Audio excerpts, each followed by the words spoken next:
경찰, 검찰 수사를 받는 사람이 뭐 많지는 않죠. 그러다 보니까 이게 뭐 내 일이냐 이런 얘기를 하지만 이게 또 그게 아닌 것 같아요. 국민들 목소리 한번 직접 들어봤습니다. 보시죠. 검경 수사권을 조정하면 우리가 느낄 수 있는 변화가 있나요?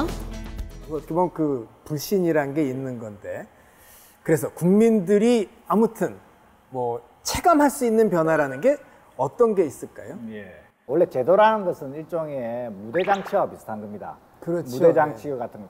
실제로 그 무대장치 위에서 활동하는 사람들이 중요한 것이죠. 경찰이라는 사람, 검찰이라는 사람, 그리고 거기에 수사를 받는 일반 시민이라는 사람, 그리고 나중에 최종적으로 등장하는 판사라는 사람, 이 사람들이 적절히 역할을 할 수 있도록 만들어줬을 때 수사를 받는 시민도 자기의 인권을 보호할 수가 있고, 경찰은 수사를 책임지게 할 수 있고, 검사는 또 법률적인 판단을 통해서 꼭 처벌해야 될 사람을 재판에 회부할 수 있고, 그렇죠. 판사는 또 그에 따른 재판을 할 수가 있는 것입니다.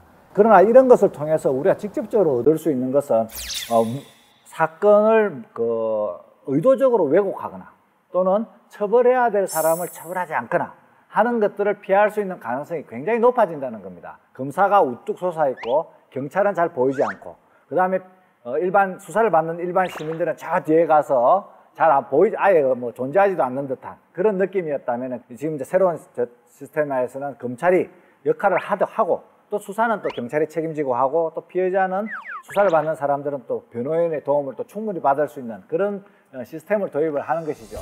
영화를 보면은 경찰이 거짓 수사를 하는 경우도 있는데요. 실제로도 경찰이 거짓 수사를 하게 되면 어떻게 되나요?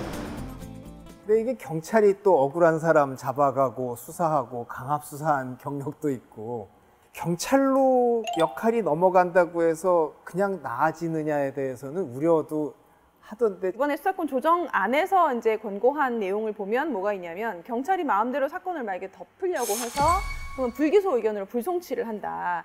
기소하지 않아도 돼요, 이 사건은. 경찰이 그러면서 아예 검찰에 사건을 넘기지 않는단 말이죠. 그러면 그거에 대해서 검사가 판단을 할 수 있어요. 이게 위법 부당하구나라고 판단하면 재수사 요청을 할 수가 있고, 또한 뭐 어떤 사건을 고소하거나 고발하거나 아니면 피해자가 있을 거잖아요, 범죄 피해자가.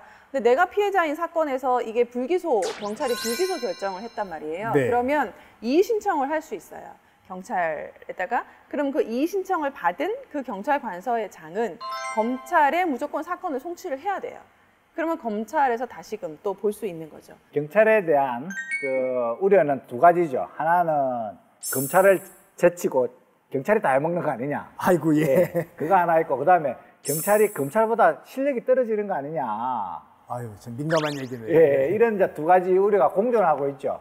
그러니까 이게 힘이 커지는 것은 자치경찰제라든가 아니면은 경찰위원회 같은, 즉 다시 말하자면은 전국 단일의 조직이 아니라 지방별로 경찰을 만들되 지역의 수장, 즉 다시 말하면 시도지사라든가 이런 분이 경찰을 통제하게 함으로써 경찰이 군이 되는 걸 막는 그런 이제 시스템, 경찰위원회 제도. 그 다음에는 또 경찰에서 수사를 하면서 끊임없이 이제 인권 친화적인 개혁을 또 해나가는 이런 것들이 이제 필요한 것이고요. 경찰이 이제 또 뭐 이렇게 실력이 떨어진다 하는 것들은 이제 전문성을 또 스스로 높여 나감으로써 하나하나씩 해결해 나갈 수가 있죠. 경찰은 뭐 수사를 하다가 최종적으로 검사가 결정을 하니 이러면 넘겨버리면 수사의 책임이 없으니까 스스로 이렇게 전문성도 떨어지는 측면이 있거든요. 근데 자기가 이제 책임을 지면은 또 전문성도 높아지는 그런 것들도 필요합니다. 경찰에 뭐 많이 갔다고 하는데 실제로는 달라진 게 없다, 검찰이 뭐 크게 잃은 거 없다, 이런 기사, 또 이런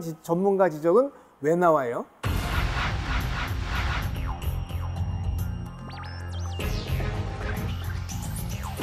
경찰은 그럼 뭘 할 수 있는 거예요? 듣고 보니까 별로 할 수 있는 게 없는데요.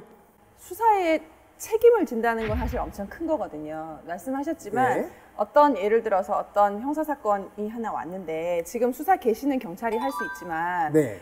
내가 영장 하나 받으려고 해도 검사한테 가서 신청을 해야 되고, 경찰이 우리는 압수수색 영장 신청을 못 하게 돼 있으니까 청구를요.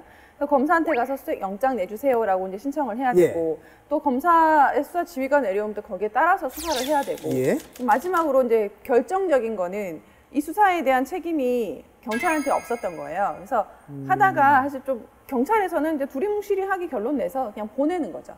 예, 똘똘 말지 않고 예, 이렇게. 보내면 이제 검찰에서 다시 그러면 이게 미진하다 싶으면 국민들을 검찰에 또 부르고 그래서 국민들이 계속 불려다니는 그런 게 있었단 말이죠.